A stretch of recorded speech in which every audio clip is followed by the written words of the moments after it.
오늘 우리에게 주시는 하나님의 말씀은 디모데후서 4장 1절에서 8절 말씀입니다. 디모데후서 4장 1절에서 8절 말씀.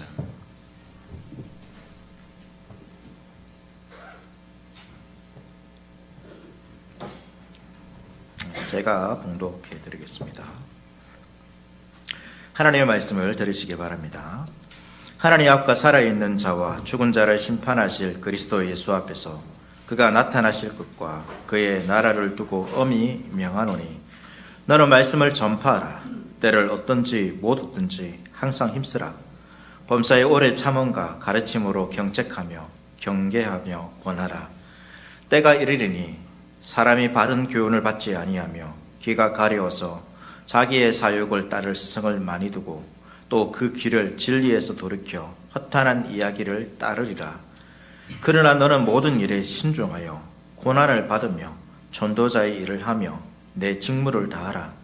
전제와 같이 내가 벌써 부어지고 나의 떠날 시각이 가까웠도다. 나는 선한 싸움을 싸우고 나의 달려갈 길을 마치고 믿음을 지켰으니 이제 후로는 나를 위하여 의의 면류관이 예비되었으므로 주 곧 의로우신 재판장이 그날에 내게 주실 것이며 내게만 아니라 주의 나타나심을 사모하는 모든 자에게 도니라. 아멘. 우리가 살아가는 오늘날의 가장 특징 중 하나가 이제 진리의 상대화라고 할 수 있습니다. 포스트 모더니즘 이런 말을 좀 들어보셨을 것입니다. 근데 이 포스트 모더니즘의 이제 이 중요한 특징 중 하나가 진리의 상대화라는 것입니다. 이런 것이죠. 누군가 이것이 진리입니다라고 말하면 대부분의 사람들이 이렇게 말합니다. 그러니까 여기에 대해서 맞다, 틀리다 이렇게 말하는 것이 아니라 그렇게 생각할 수도 있겠구나라는 거죠. 그러니까 마치 진리가 개인의 취향처럼 되어버린 것입니다. 좋아하는 음식을 선택하고 마음에 드는 옷을 고르듯이 사람들이 자신들에게 맞는 진리를 골라서 받아들이는 겁니다. 그래서 내가 생각하기에, 내가 느끼기에 라는 말이 진리는 이라는 말을 대체하고 있는 것이죠. 우리가 성소수자, 동성애 여러 이러한 부분들이 있지 않습니까? 이전에는 그것이 맞다, 틀리다라고 이렇게 이해했습니다. 근데 지금은 왜 그 사람들의 주장들이 많이 드러나고 있냐면 맞다, 틀리다가 아니라 그럴 수도 있다는 것입니다. 그것도 하나의 진리가 될 수 있다고 생각하기 때문에 이것이 지금 우리가 살아가는 이 시대의 특징입니다. 그래서 기독교는 어떻게 보면 더욱더 이제 배타적인 종교가 되는 것이죠. 기독교는 맞다, 틀리다를 이야기하는 거죠. 그러니까 이것도 진리이고 저것도 진리다. 다른 종교는 어떻습니까? 기독교에서도 구원이 있을 수 있고 다른 종교에도 구원이 있을 수 있다. 이렇게 이야기합니다. 이것이 지금 우리가 살아가는 시대의 특징이고, 특별히 보수적인 이제 우리 개신교는 이렇게는 더 그렇죠. 맞다, 틀리다로 우리가 구분하기 때문에, 그러니까 진리가 아닌, 성경이 아닌 다른 부분에서는 우리가 분명히 그럴 수도 있다라고 생각할 수 있습니다. 그렇지만 성경과 관련된 말씀에서 말하고 있는 분명한 진리에 대해서는 우리는 여전히 맞다, 틀리다로 이야기하고 있기 때문에 좀 배타적인 종교로 사람들에게 알려지고 있고, 그래서 사람들이 많이 기독교는 너무 좀 고리타분하다, 그래서 떠나는 경우도 있기도 합니다. 그래서 절대적인 진리가 설 자리를 잊어버리고 각자의 취향과 감정이 진리를 판단하는 기준이 된 것입니다. 여러분, 사랑도 마찬가지입니다. 저라고 보면 웃기죠. 옛날에는 이제 그냥 한 남녀가 서로 한 사람만 사랑해야 됩니다. 그런데 우리 사랑이라는 감정이 어떤 덜 알아보니까 이 아내도 사랑하지만 이 감정이 다른 여자에도 생겼어요. 그러니까 어떻게 됩니까? 똑같은 사랑이니까 이것도 인정해야 되는 것이 아니냐. 그렇게 될 수도 있다는 것입니다. 그래서 어떤 진리를 판단하는 기준이 옳다 그러다가 아니라 그냥 자신의 어떤 감정이 되어버리면 그럴 수도 있다는 것이죠. 그래서 누구도 이것이 절대적인 진리입니다라고 말하는 사람들은 별로 없습니다. 설사 그렇게 말하는 사람이 있다라면 사람들은 이제 그 사람을 불편해하죠. 참 고리타분하고 좀 대화가 꽉 막힌 사람으로 이렇게 생각할 수도 있습니다. 지금 이것이 이제 오늘날의 상황인데요. 이러한 상황들이 오늘날만 있었던 것이 아니라 오늘 우리가 보고 있는 디모데후서 약 2000년 전에 있는 에베소 교회에도 비슷한 내용들이 좀 있었습니다. 이 에베소 교회 성도들이 진리보다는 자신들의 길을 즐겁게 하는 그 말들을 더 좋아했고, 교제 교사들은 사람들의 이러한 욕구들을 교묘하게 이용해서 그 사람들을 이제 믿음에서 떨어지게 하는 그러한 일들을 한 것이죠. 이러한 상황에 지금 디모데가 있는 것입니다. 그리고 바울은 이런 영적인 아들 디모데에게 마지막 권면, 그러니까 유언을 남기고 있는 것이죠. 제가 지난번에도 말씀드렸지만 유언이기 때문에 어떻게 보면 디모데 후서 같은 경우는 그렇게 긴 성경이 아닙니다. 4장이 끝이죠. 짧은 성경인데 이 유언에 바울이 무엇을 담고 싶겠습니까? 이 사역을 하고 있는 디모데에게 마지막으로 정말로 매우 중요한, 이 디모데가 마지막까지 놓쳐서는 안 되는 그 내용들을 담고 있는 말씀이기 때문에 특별히 우리가 중요하고 우리가 그 내용들을 귀담아 들을 필요가 있는 것입니다. 바울이 이러한 상황에 놓이는 디모데에게 이제 자신의 생애가 얼마 남지 않고 곧 순교할 거라는 것을 알고 있습니다. 그래서 영적인 아들 디모데에게 마지막 당부를 남기면서 가장 중요한 사명, 가장 중요하게 디모데가 마지막까지 붙들었으면 좋겠다, 힘들고 어렵지만 붙들었으면 좋겠다라고 하는 그 명령을 지금 이제 전해주고 있는데요. 그것이 바로 말씀을 전파하라는 것입니다. 저와 여러분 같으면 우리 자녀들에게 마지막에 무엇을 남기고 싶겠습니까? 자녀가 어려운 상황에 놓였습니다. 그래서 무엇을 남겨주겠습니까? 능력이 있다라면 그 문제를 해결할 수 있는 필요한 것들을 남겨주고 싶지 않겠습니까? 그런데 우리가 좀 바울과 같은 마음도 있었으면 좋겠습니다. 우리가 자녀들에게 마지막에 남겨두는 거, 마지막까지 너 말씀을 전파하라. 그러니까 이게 디모데가 목회자이기 때문에 전파하라 이런 말 쓰고 있지만 말씀 붙들고 살아라. 이 말씀을 우리가 자녀들에게 남겨줘야 되는 거겠죠. 여기서 전파하라라는 것은 우리가 보통 이제 그냥 전도하는 것으로 많이 이해하는데요. 전도도 포함하겠지만, 그러니까 이 전파라는 단어는 왕의 명령을 전달하는 것입니다. 그러니까 사람들에게 왕의 명령을 받아서 사람들에게 선포하는 거죠. 말씀을 선포하라, 복음을 선포하라는 것은 기쁜 소식을 사람들에게 선포하라. 특별히 우리가 디모데후서, 디모데전서나 디모데후서 가운데서 바울이 강조하고 있는 말씀을 선포하라, 전파하라는 것은 에베소 교회 상황들에게 거짓 교사들이 들어왔기 때문에 그 사람들에게 제대로 말씀을 가르쳐서 그 말씀이 제대로 다음 세대들에게 전수할 수 있게 하라라는 것을 말하고 있습니다.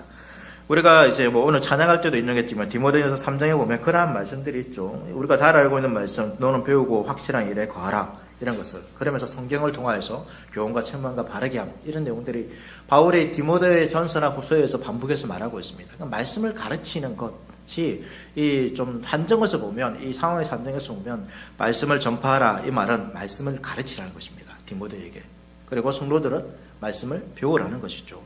이것이 바울이 마지막에, 그러니까 가장, 지금 이 권면도 디모데후서에서 가장 마지막 구체적인 권면입니다. 그 외에는 여러 가지 그 상황들 속히 오라 이런 것이 있는데 마지막 권면입니다. 가장 마지막에 어떻게 보면 가장 중요한 그 말씀, 마지막이기 때문에 가장 중요한 말씀이라고 할 수 있습니다.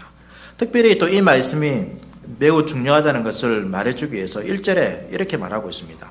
하나님 앞과 살아있는 자와 죽은 자를 심판하실 그리스도 예수 앞에서 그의 나타나심과 그의 나라를 두고 엄히 명하노니, 그냥 말하고 있는 것이 아니라, 이 말씀 중요하기 때문에 또 중요하게 들어, 이것이 아니라 하나님과 예수 그리스도를 증인으로 세워버립니다. 그만큼 이 말씀이 중요하다는 거죠.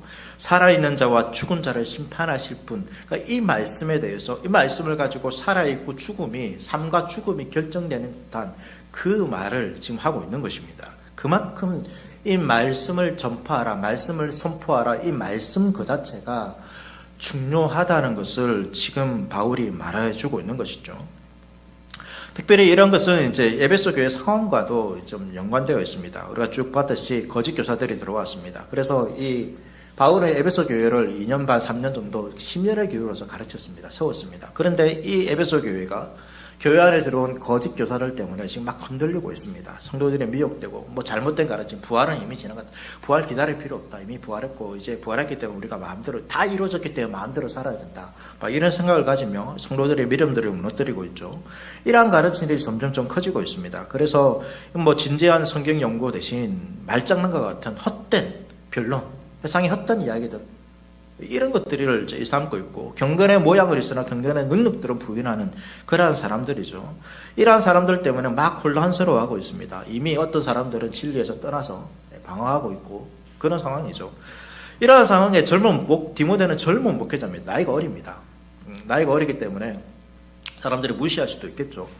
이런 막중한 책임을 지고 있는데 이 거짓 교사들을 가르침을 바로잡고 흔들리는 신자들을 이제 진리 가운데 반석에 세운다는 것은 쉽지 않습니다. 우리 뭐 교사로 하시는 분도 있겠지만 이 교사라 하면서 이 자녀들을 어린 자녀나 청소년들 가르칠 때 여러분 정말로 말씀으로 이 자녀들을 이해시키고 또 하는 게 쉽지 않잖아요. 그것보다 다른 재밌는 것들 아이들 좋아하지 않습니까? 한국교회 국로가 같은 성경 공부 시작하면 딱 앉자마자 아이들을 뭐라고 그럽니까? 언제 맞춰요? 다른 거 안 해요. 막 이런 거 하지 않습니까? 성경에 대해 관심이 없습니다. 비슷한 상황이죠. 저와 다 그런 과정을 거쳤지만. 그러니까 디모데도 여러분 쉽겠습니까? 이게 쉽지 않다는 거죠. 좋은 분위기라면 할 수 있겠지만 더군다나 이 반대하는 세력들이 있습니다. 젊은 나이에 무시하는 사람들 또 이 전체 성경을 보니까 디모데의 어떤 성품도 좀 연약합니다. 강하지 않습니다. 바울처럼 강하지도 않고 또 건강의 문제도 있습니다. 여러 가지 일들을 어렵게 하고 있는 거죠. 하지만 바울은 이런 상황이기에 그냥 좀 때를 기다리라 이런 말을 하는 것이 아니라 더욱 말씀 전파에 힘쓰라고 지금 디모데에게 말하고 있습니다. 그러니까 상황 때문에 물러서지 말라는 거죠. 그만큼 말씀을 전파하는 것, 가르치고 배우는 것이 중요하다는 거죠. 왜 그렇습니까? 오직 하나님의 말씀만이 진리와 비진리를 분별하게 해주기 때문입니다. 그리고 옳고 그름, 세상에서는 이제 말씀드린 것처럼 이제 옳고 그름이 제대로 구분할 수가 없습니다. 우리가 보면 동성애 이거 잘못됐죠. 그러니까 소수자라는 것은 수많은 대다수의 사람들이 잘못됐다고 말하고 있는데 소수의 사람이 주장조차도 이제 받아들여야 되는 그러한 시대입니다. 그래서 무엇이 옳고 그른지를 분별할 수 없는 시대에 진리와 비진리를 구분하여 가르칠 수 있는 것은 어떻게 보면 하나님의 말씀밖에 없다는 것을 기억해야 되는 거죠. 이러한 잘못들을 바로 세우고 흔들리는 영혼들을 굳건하고 견고하게 세울 수 있는 것은 그럼 말씀밖에 없습니다. 우리의 신앙을 굳건하게 세울 수 있는 것은 여러분 말씀밖에 없습니다. 그렇기 때문에 바울이 마지막 이 유언과 같은 편지에서 마지막 내용이 말씀을 선포하라는 거죠. 2절 말씀 보시면 이 말씀 선포가 어떻게 이루어져야 하는지 나오고 있습니다. 디모데후서 4장 2절 말씀 보시면 너는 말씀을 선포하라. 때를 얻든지 못 얻든지 항상 힘쓰라. 범사의 오래 참음과 가르침으로 경책하며 경계하며 권하라. 여기서 주목해야 될 것이 두 가지입니다. 먼저는 때와 상관없이 항상이라는 것입니다. 때를 얻든지 못 얻든지 이것은 적절한 때와 부적절한 때를 말하고 있습니다. 그러니까 복음 선포는 상관이 없다는 것, 때와 상관이 없다는 것입니다. 환경과 상관이 없습니다. 복음은 이런 것들과 이런 것에 의해서 좌우되지 말아야 됩니다. 우리가 생각하는 생각하기에 좋은 시기, 지금은 좀 시기가 안 좋아, 좀 기다렸다가 말씀을 가르치고 선포해야 돼. 이런 것이 아니라는 거죠. 좋은 시기와 나쁜 시기와 상관없이 항상 이루어져야 하는 것이 말씀 선포라는 것입니다. 교회 가운데 항상 있어야 되는 것이 뭐라는 것입니까?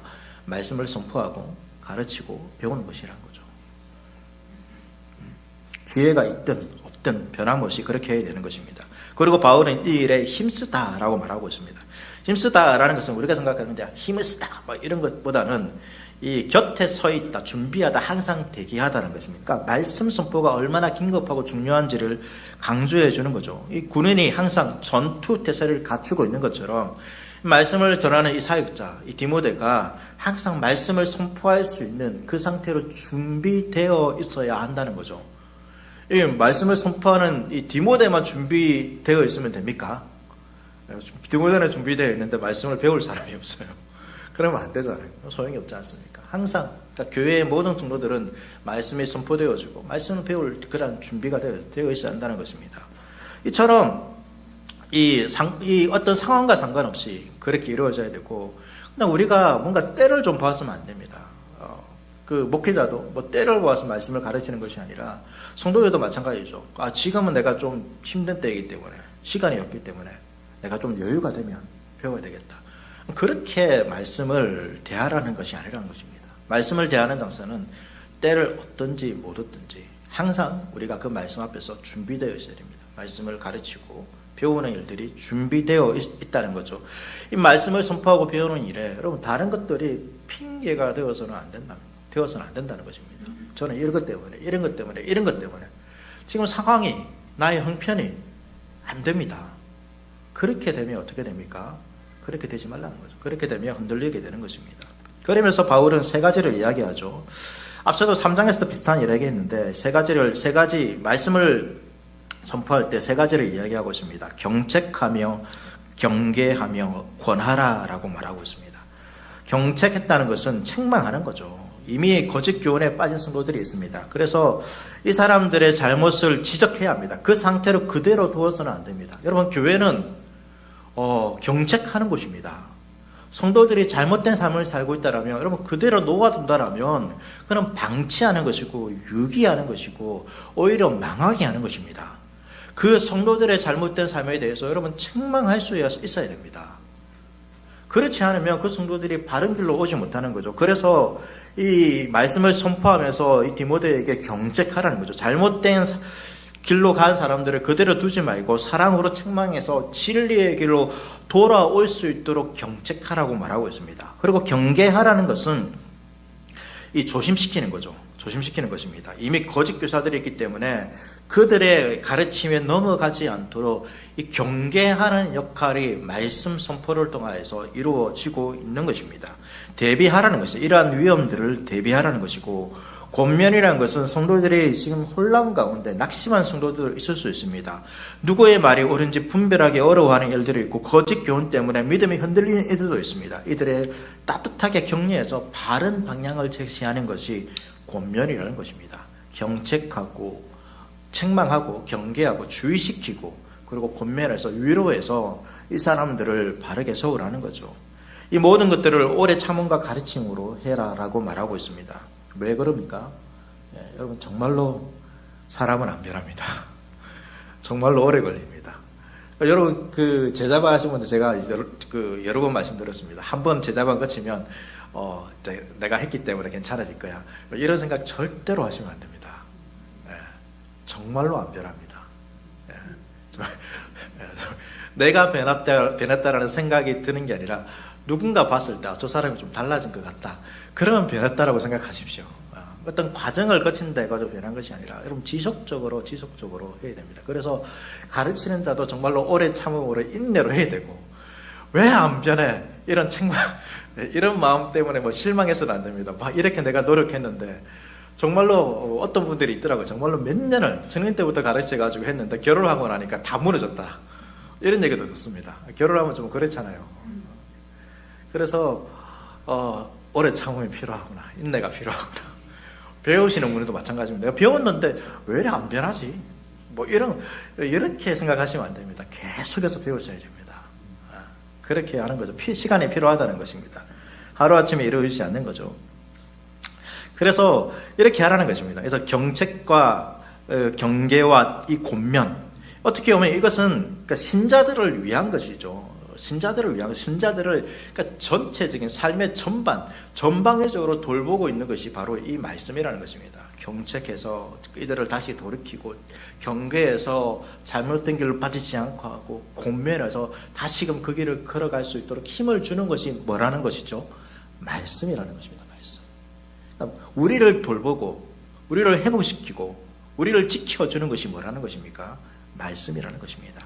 그래서 이 말씀이 중요하기 때문에 바울이 말씀을 선포하라라고 전파하라고 말하고 있는 것이죠. 이 말씀을 선포해야 되는 그 또 다른 이유, 또 이제 이러한 상황들의 어려움들을 조금 바울이 좀 더 이야기하고 있습니다. 3절과 4절 말씀 보시면, 때가 이르리니 사람이 바른 교훈을 받지 않으며 귀가 가리워서 자기 사욕을 따를 스승을 많이 두고 진리에서 길을 돌이켜 허탄한 이야기를 따르리라. 여러분, 이 내용이 바로 제가 처음 서두에서 말씀드렸던 그런 상황입니다. 사람들이 뭘 좋아합니까? 뭘 좋아하냐면 이 귀가 가리워서 자기가 듣기 좋아하는 이야기들을 좋아한다는 거죠.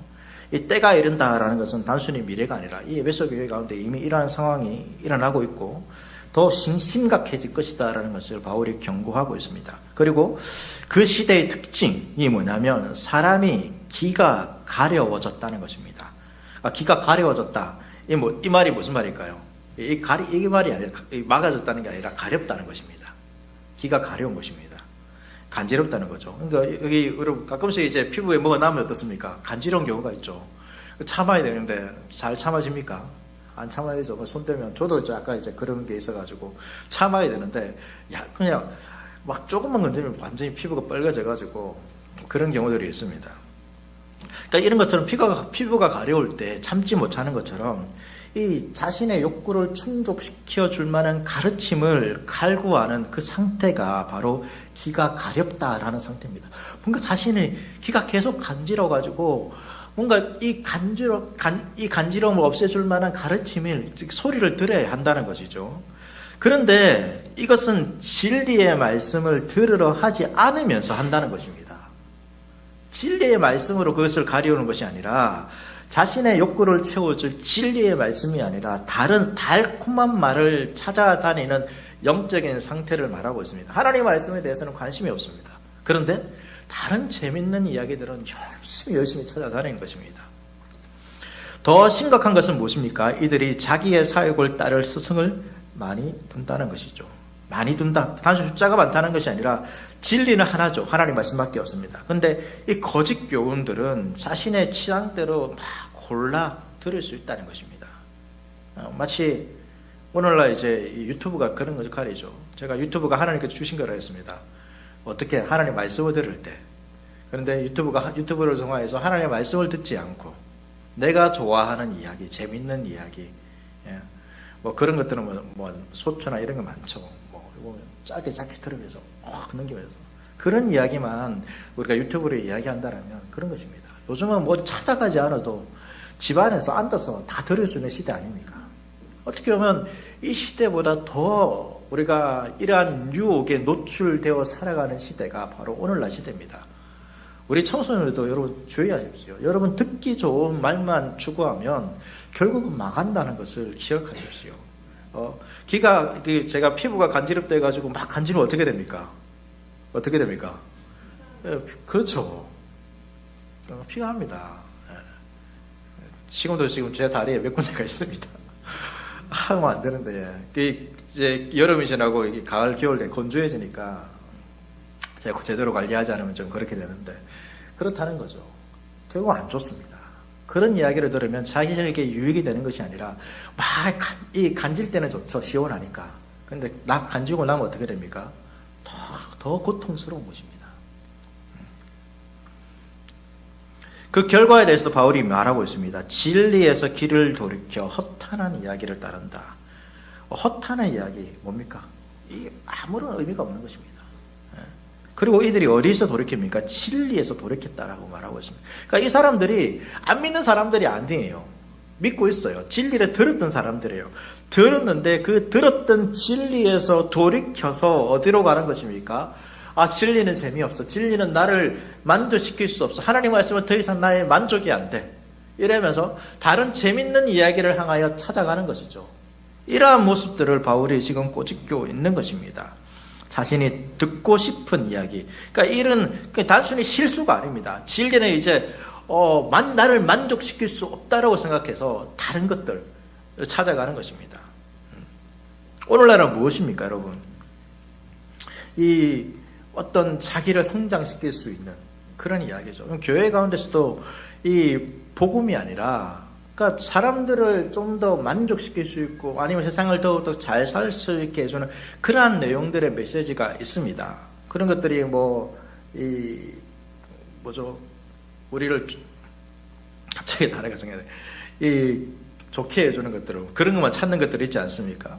그런 것이죠. 그런데 이러한 사람들은 이 진리에서 말하고 있는, 복음에서 담고 있는 십자가의 이러한 말씀들은 여러분 별로 듣기 좋아하지 않습니다. 부담스러운 진리들은 피해가는 것이죠.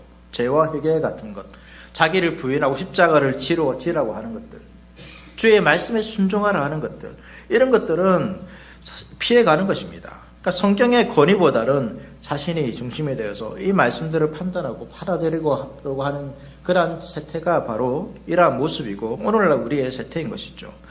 이러한 것들이 우리 가운데 있다는 것입니다. 이러한 시기이기 때문에 바울이 이러한 말을 하는 거죠.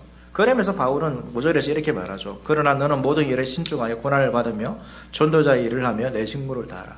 그러니까 사람들이 싫어합니다. 그러니까 지금 디모데의 상황을 여러분 아시겠습니까? 디모데는 말씀을 전해야 됩니다. 근데 말씀을 전하는 거 사람들이 좋아합니까? 싫어합니까? 싫어합니다.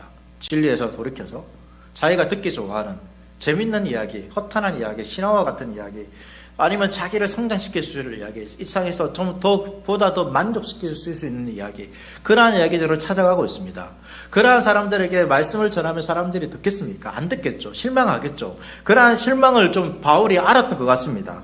그렇기 때문에 바울은 뭐라고 말하고 있습니까? 전도자의 일을 하며 내 직무를 다하라고 말하고 있는 것입니다. 사람들이 싫어하더라도 너는 말씀을 선포해야 되는데, 때가 있든지 없든지 뭐든지 말씀을 선포해야 되는데, 그 말씀에 대해서 사람들이 싫어하더라도, 듣기 좋아하지 않더라도 디모데는 뭐 해라는 것입니까? 말씀을 전파하라는 것입니다. 이것이 우리가 가져야 될, 오늘날 교회가 가져야 될 자세입니다. 고난이 있다는 거죠. 지난 시간에 보았던 것처럼 복음과 함께 고난을 받으라 라고 말하고 있습니다. 신중하라. 이 술에 취하지 않는 맑은 정신을 이야기하고 있습니다. 세상에 거짓된 것들, 이런 것들에 취하지 말고 하나님의 말씀에 집중하라는 것입니다. 이러한 고난과 이러한 어려움들이 있지만 바울은 디모데에게 그 일을 하라는 거죠. 앞서 복음과 함께 고난을 받으라라는 말씀과 비슷하지만 마지막에 이렇게 표현하고 있습니다. 직무를 다하라. 이 말은 뭐냐면 끝까지 완수하라라는 것입니다. 채우라는 말입니다. 말씀을 선포하고 말씀을 가르치고 그것을 통하여서 이 사람들을 바르게 세우는 일들 해야 합니다. 여러 가지 어려움들이 있습니다. 외부의 박해도 있고 교회의 어려움도 있고 사람들은 싫어합니다. 어떻게 보면 그것을 안 하는 것이 디모데에게 편합니다. 그런데 바울은 뭐라고 말하고 있습니까? 마지막 요원으로 다 막혀있지만, 다 반대하지만, 그것을 듣는 성도들도 싫어하지만, 그러나 그 말씀을 선포하라. 그 직무를 완수하라라고 바울은 디모데에게 말해주고 있는 것입니다. 쉽지 않겠죠. 그러면서 바울은 자신의 이야기를 마지막에 담고 있습니다. 깨어서 고난을 당하는 이러한 사명을 감당하는 모습, 마지막까지 이 주님께서 맡겨주신 그 말씀, 복음의 진리를 붙들고 살아가는 그 삶의 모습들, 그것의 모습에 대해서 하나의 본으로서 자신의 이야기를 지금 하고 있는 것이죠. 마지막 놀라운 고백을 바울은 지금 디모데에게 남겨주고 있습니다. 4장 6절 말씀입니다. 전제와 같이 내가 벌써 부어지고 나의 떠날 시각이 가까웠도다. 이 전제라는 것은 여러분 제사에서 드려지는 용어입니다. 그러니까 구약에서 제사를 드릴 때 번제나 소제 위에 포도주를 붓는 의식이 있는데 이 제사의 마지막 순서입니다. 그러니까 마지막 순서입니다. 마지막 순서. 특별히 이제 전제로 드려지는 이 포도주는 제단 위에 한 방울도 남김없이 여러분 부어졌습니다. 이 말을 통하여서 우리가 무엇을 알 수 있습니까? 바울이 마지막 자신의 죽음을 바라보면서 이야기를 하는 거죠. 그리고 자신의 생명의 제사의 마지막 순서에 있는 전제의 포도주처럼 마지막 한 방울까지도 부어질 것을 지금 알고 있습니다. 그런데 하나님께 부어지는 것이죠. 하나님께 부어지는 것을 알면서도 두려워하거나 바울은 지금 슬퍼하고 있지 않습니다. 전혀 그런 뉘앙스는 없습니다. 오히려 그것을 하나님께 드리는 거룩한 제사, 예배의 한 부분으로 바라보고 있는 것이죠. 예배는 무엇입니까? 예배는 주일날 이렇게 모여서 드리는 것만이 예배가 아닙니다. 바울은 인생에서 맞이할 수 있는 가장 극단적인 마지막 순간, 그 고난 앞에서도 자신을 어떻게 하고 있습니까? 하나님께 제물로 드리고 있으며 그것을 영광으로 생각하고 있습니다. 지금 바울을 죽이는 사람이 누구입니까? 세상의 권세자들이죠. 그러나 바울은 자신을 죽이는 세상의 권세자들을 보고 있는 것이 아니라 그 죽음을 받으실 여호와 하나님을 바라보고 있는 것입니다. 그분 앞에 자신을 제사로, 예배로, 자신의 제물로 해서 드리고 있는 것입니다. 여러분, 이것이 진정한 예배자의 모습입니다. 예배는 단순히 찬양을 부르고 기도 드리는 것만이 아닙니다. 예배는 우리의 전생에, 심지어 우리의 죽음까지도 하나님께 드리는 것이 참된 예배입니다. 바울은 로마서 12장 1절에서 이렇게 말하고 있습니다. 그러므로 형제들아 내가 하나님의 모든 자비하심으로 너희를 권하노니 너희 몸을 하나님이 기뻐하시는 거룩한 산 제물로 드리라. 이는 너희가 드릴 영적 예배니라. 이것이 참 예배입니다. 우리의 삶이 그렇다는 것을 우리가 가시적으로 함께 보는 것이 이 주일을 한번 모여서 드리는 거죠. 여러분 주일을 한번 예배 드렸기에 예배가 끝이다 생각하면 안 됩니다. 우리의 예배는 어떤 특정한 시간이 없습니다.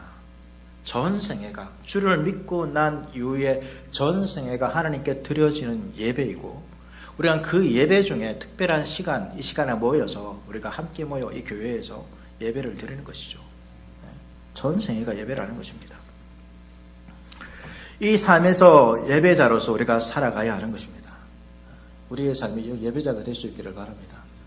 여러분 그렇게 살아갈 때 우리의 인생은 결코 후회되지 않습니다. 세상이 우리를 막 무너뜨리는 것처럼 보인다 할지라도 결국 하나님께서 받으시는 거 아닙니까? 우리가 하나님 앞에서 살아가는 자임을 기억해야 하는 것이죠. 이러한 예배자로서 살아갔던 이 바울의 생애를 바울은 이렇게 말하고 있습니다. 디모데후서 4장 7절 말씀 우리 함께 읽도록 하겠습니다. 4장 7절 말씀입니다. 시작.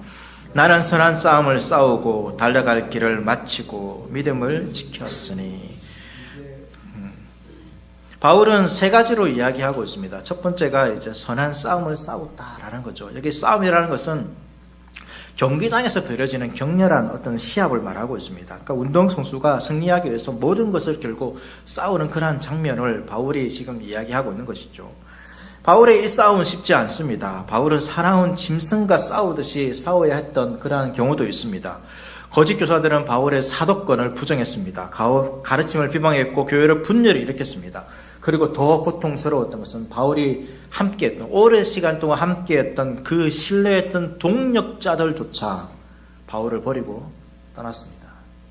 얼마나 고통했어요. 이 디모데 후서나 이 디모데 전서 가운데서도 다 떠나고 나만 혼자 남았다. 그래서 속해와라 이런 표현도 쓰고 있습니다. 그런데 바울이 뭐 대접받고 있는 것이 아니죠. 이 평생을 이렇게 싸우는데 대접받고 있는 것이 아닙니다. 감옥에 갇혀 있습니다.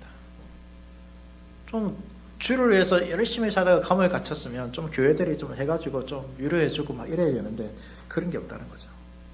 그런 상황이 아닙니다. 바울의 싸움은 정말로 외로웠습니다. 그러나 또 이렇게 표현하고 있습니다. 달려갈 길을 마쳤다. 이건 마라톤 선수가 완주한 것과 같은 표현입니다. 앞서 말한 것처럼 바울의 했던 경기는 여러분 치열했습니다. 수많은 장애물들이 있었습니다. 고린도후서 11장에 보면 바울이 자신의 겪었던 이야기들을 이야기하고 있습니다. 제가 정리해서 읽어드리면 내가 수고를 넘치도록 하고 옥에 갇히기도 더 많이 하고 매도 수 없이 맞고 죽을 뻔한 것도 여러 번이었고 강의 위험, 강도의 위험, 동족의 위험, 이방인의 위험, 시내의 위험, 광야의 위험, 바다의 위험, 거짓 형제의 위험을 당하고 이 마라톤을 하는데 보통 장애물들이 없어야 되잖아요. 근데 장애물들이 너무 많은 겁니다. 그런데 바울이 뭐라고 말하고 있습니까? 그 길을 마쳤다는 것입니다. 장애물이 있다 하더라도 나는 계속해서 그 길을 포기하지 않고 끝까지 걸어갔다라고 말하고 있습니다. 마쳤다는 거죠. 마치 예수님께서 십자가에서 다 이루었다라고 선언하신 것처럼 바울도 자신에게 맡겨진 그 사명을 온전히 완수했다라고 이렇게 말하고 있습니다. 세 번째는 믿음을 지켰다죠. 이 세 가지 고백 중에서 가장 중요한 것이 바로 이 고백일 것입니다. 지켰다라는 것은 마치 어떤 군인이 아니면 어떤 사람이 소중한 보물을 지키는 듯이 보존했다는 것입니다. 무엇을 지켰다는 거죠? 믿음을 지키는 것입니다. 믿음이 보물처럼 이것을 지켰다는 것입니다. 이것은 단순히 개인적인 신앙생활이나 이런 종교적인 관습을 지켰다는 것이 아닙니다. 무슨 말이냐면 내가 주일날 예배도 한 번도 안 빠지고 드렸어요. 저는 성경 열심히 읽었어요. 이런 것들만 이야기하는, 그러니까 신앙생활의 형식적인 부분만 이야기하는 것이 아닙니다. 그런 것도 포함되겠죠. 바울이 지켰다라는 것은 특별히 예수 십자가 부활의 복음이라는 것입니다. 예수 십자가 복음인 것입니다. 이것을 지키는 것, 우리가 생각하면 이거 지키는 거 뭐가 어렵겠어 생각할 수 있지만 여러분 그렇지 않습니다. 이 당시에는 그렇지 않습니다.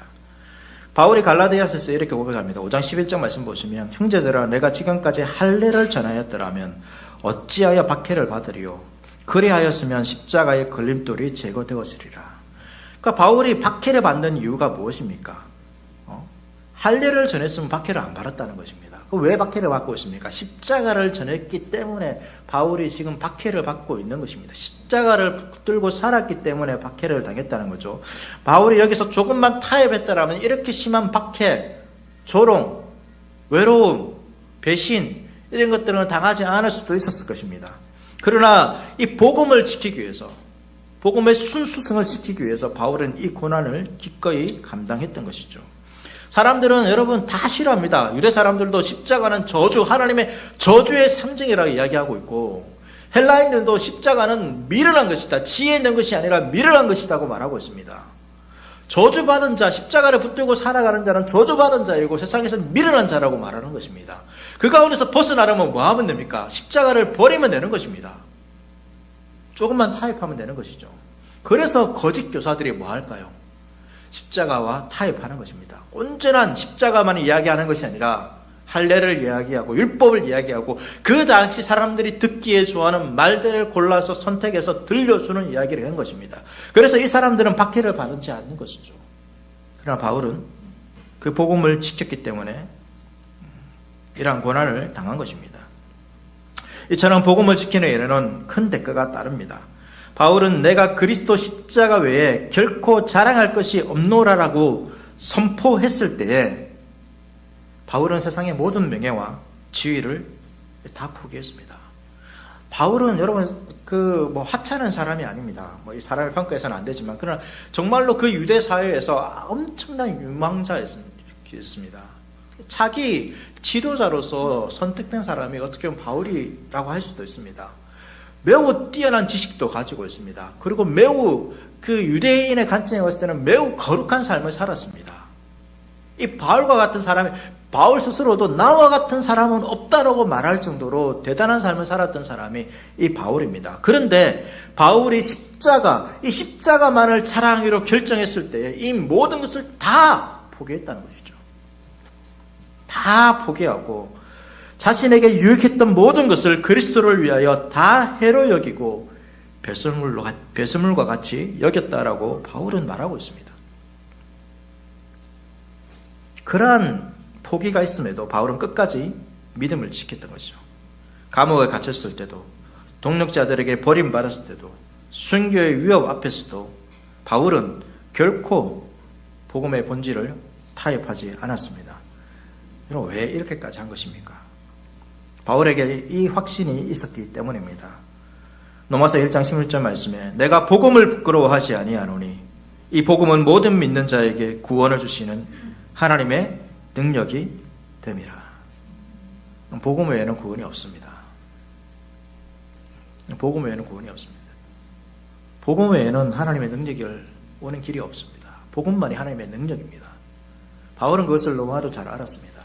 우리는 여전히 우리의 부족함이 무엇 때문이라고 생각하고 있습니까? 내가 세상의 지혜와 세상의 부와 세상의 권세와 아니면 건강 이런 것들이 부족해서 내게 능력이 없다라고 생각하며 살아가는 경우가 많습니다. 나의 환경이나 나의 형편이나 나의 가정의 모습이나 나의 일터나 이런 것들을 바라보면서 나의 능력이 없음을 이야기하는 것이죠. 자녀들은 때로는 어떤 자녀들은 부모를 탓하기도 합니다. 자신의 외모를 탓하기도 하고 자신의 가진 것들을 탓하기도 합니다. 그런 것들이 우리의 문제가 아니라는 것입니다. 우리의 능력은 어디에 있습니까? 하나님의 복음 가운데 있다는 것을 우리가 알아야 하는 것입니다. 이와 비슷한 확신을 오늘 말씀에서도 나오고 있습니다. 디모데후서 4장 8절 말씀 우리 같이 읽도록 하겠습니다. 이제후로는 나를 위하여 의의 면류관이 예비되었으므로 주 곧 의로우신 재판장이 그날에 내게 주실 것이며 내게만 아니라 주의 나타나심을 사모하는 모든 자에게 도니라. 아멘. 우리의 삶을 평가하고 여러분 재판하는 분이 있습니다. 신자의 삶은 여러분 세상이 평가하고 판단할 수 없습니다. 그래서 여러분 세상이 우리를 평가하는 것 때문에 너무 상처받지 마십시오. 세상과 비교하면서 세상 하나님 없이 살아가는 세상 사람들과 비교하면서 여러분 우리의 삶을 평가하지 마십시오. 하나님께서 우리의 삶을 판단하십니다. 우리의 삶을 판단하시는 여러분 어려우신 재판장이 있습니다. 우리는 이 세상을 살아가지만 이 세상 앞에서 살아가는 것이 아니라 하나님 앞에서 살아가는 자들입니다. 바울이 왜 어려움과 조롱과 비난과 가난과 배고픔과 갇힘과 배신과 이 모든 것 가운데서 여러분 믿음을 지킬 수 있었습니까? 바울이 믿음을 지킬 수 있었던 것은 바울을 조롱하고 박해하고 위협한 그러한 사람들 앞에서 살아간 것이 아니라 하나님 앞에서 살았기 때문입니다. 우리가 세상에서 세상 앞에서 살아가면 여러분 세상 것 때문에 우리가 비교하면서 우리는 슬퍼하고 절망할 수밖에 없습니다. 하나님 앞에서 살아가면 그렇게 되는 거죠. 바울은 사람들의 비유를 맞추기 위해서 살지 않았습니다. 그들과 비교하면서 살지 않았습니다. 하나님을 기쁘시게 하는 삶을 살았습니다. 복음의 진리를 붙들고 살았던 것이죠. 마지막에 여러분 우리를 평가하시는 분이 누구입니까? 바로 의로우신 재판장 하나님이 계시다는 사실을 여러분 기억하십시오. 우리는 그 날을 바라보면서 살아가는 자들인 것입니다. 주의 나타나심을 사모한다. 이 말도 무슨 말이냐? 마지막 말을 사모하는 것이 아닙니다. 오늘입니다. 오늘 주의 나타나심을 사모하는 것입니다. 그 주의 나타나심이 어디서 나타나는 것입니까? 말씀을 통하여 나타나는 것입니다. 지금 말씀을 선포하는 저를 통하여 주님은 저를 사용하셔서 여러분들에게 나타나고 있는 것입니다. 또 여러분에게 주신 이 성경 말씀을 통하여 이 말씀을 읽고 묵상할 때 하나님께서는 우리에게 나타나시는 것입니다. 그 주의 나타나심을 사모하는 자, 결국 말씀을 사모하는 모든 자에게 하나님께서 무엇을 주신다고 말씀하고 있습니까? 면류관을 주시는 것입니다. 이 면류관이 운동을 끝냈을 때 승리자에게 주는 관 아닙니까? 네, 관입니다. 여러분 운동선수가 만약에 드십시다. 운동선수가 막 열심히 운동을 합니다. 준비를 하죠. 만약에 여러분 운동선수가 내가 이렇게 하면 반드시 금메달을 딸 것이다. 100% 금메달을 딸 것이다. 그럼 그 확신이 있다면 그 과정이 아무리 힘들어도 어떻게 할까요? 멈출까요? 멈추는 사람 없습니다. 그건 그 사람이 너무나도 어리석은 것입니다. 우리의 인생이 마찬가지라는 것입니다. 여러분 우리에게는 면류관, 운동선수의 금메달과 같은 것이 이미 확정되어 있습니다. 그런데 그 길에 그 연습하는 것이, 그것을 준비하는 것이 그 목표에 이르기까지 때로는 어려움이 있고 조롱이 있고 박해가 있고 슬픔이 있고 때로는 질병도 있고 여러 가지 배신도 있을 수 있습니다. 세상으로부터 무시당하고 비난당할 수도 있습니다. 그렇지만 그 길의 끝에 뭐가 있습니까? 반드시 의의 면류관이 있습니다.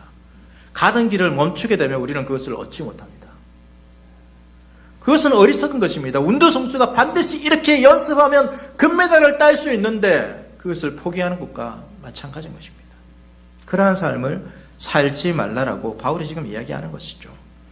바울이 이 면류관이 있다는 것을 확신하면서 이것이 자신에게만 아니라 내게만 아니라 주의 나타나심을 사모하는 모든 자, 말씀을 선포하고 그 말씀을 배우고 그 말씀 가운데서 주의 나타나심은 주의 다스리심을 받고 순종하며 살아가는 모든 자들에게 이 의의 면류관이 있다라고 말하고 있습니다. 세상에 허탄한 말이 아니라 내가 좋아하는 그런 말들이 아니라 유튜브의 다른 이야기들이 아니라 그것에만 빠져 살아가는 것이 아니라 하나님의 말씀에 귀를 기울이고 그 말씀을 듣고 그 말씀 가운데서 주님의 나타나심, 주의 다스리심, 그 말씀에 순종하며 살아가는 그 삶, 그것을 사모하는 모든 자들에게 이 의의 면류관이 있다라고 바울은 말해주고 있습니다. 지금 바울의 이 고백은 내가 이렇게 살았다, 내가 이렇게 대단하잖아, 이것을 자랑하고 있는 말이 아닙니다. 자신을 이야기하면서 오늘날 우리를 살아가기 위해서 지금 말하고 있는 것이, 살아가는 자들을 위해서 말하고 있는 것입니다. 동일한 신앙의 어려움과 갈등과 진리 가운데서 이 진리가 결코 나를 만족시키지 못하고 이 진리가 결코 나의 삶을 변화시키지 못하고 이 진리가 나의 삶 가운데서 나를 성공시키지 못할 것 같은 그렇게 다가올 때에, 그래서 다른 말씀을, 다른 이야기를 쫓아가고 다른 가르침을, 다른 교훈을 쫓아가고 있는 이 시대 가운데에 우리에게 바울이 말해주고 있는 것입니다. 그 길이 아니라는 거죠. 그 길로 가면 면류관을 얻을 수 없다는 것입니다. 엉뚱한 길로 가는 것입니다. 달리의 길을 하는 코스를 따라가야 되는데 다른 길로 가버리는 것입니다. 바울은 자신의 이야기를 하면서 자랑하는 것이 아니라 마지막 순간까지 동일한 믿음의 길을 걸어가는 자들을 위하여서 이 길 끝에 면류관이 있다 라는 것이죠. 사람들이 다 싫어해도 그 일을 해라는 것입니다. 디모데에게. 듣지 않는다 할지라도 가르치라는 것입니다. 사람들이 다른 진리를 좋아하고 그것을 듣는다 할지라도 하나님의 말씀을 듣고 배우는 자리에 성도들에게 나오라는 것입니다. 그러한 자들에게 뭐가 있습니까? 바로 의의 면류관이 있습니다. 사랑하는 성도 여러분, 우리가 다음 세대들에게 남겨줘야 할 것이 무엇입니까?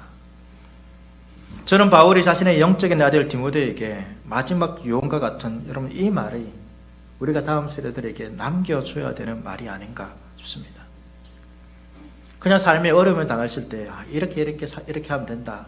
삶의 지혜 가르쳐주는 것도 참 좋습니다.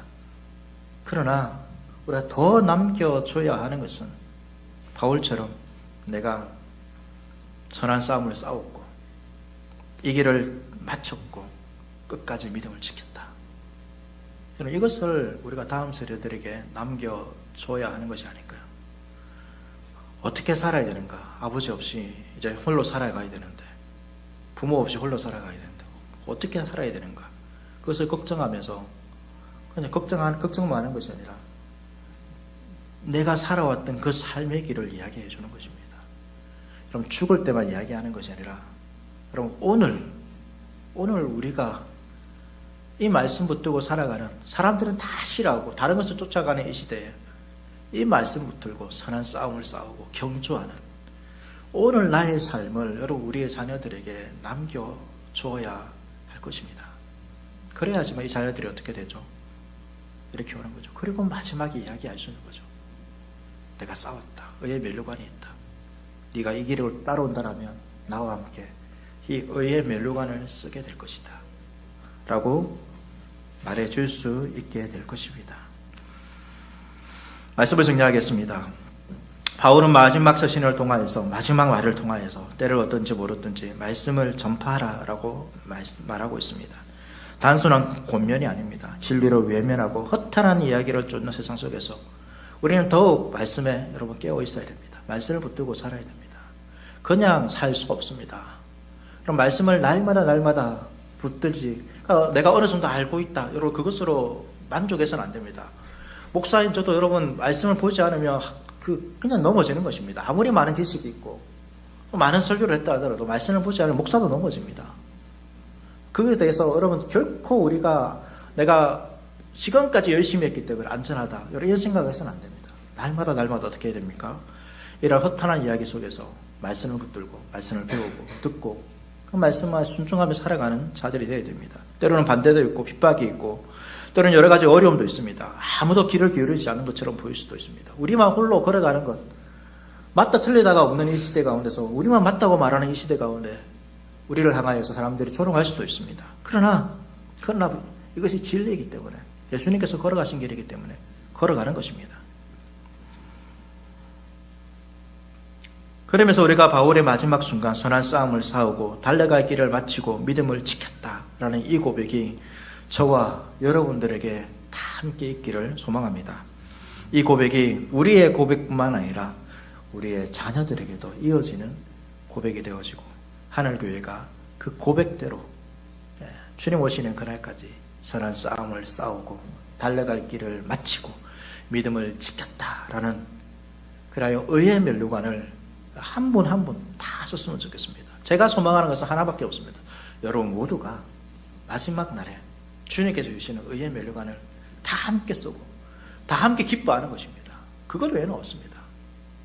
그러한 길로 저와 여러분이 함께 나갈 수 있기를 끝까지 이 약속 붙들고 주의 말씀 붙들고 주님의 충성된 종으로서 살아가는 저와 여러분 될 수 있기를 축복합니다.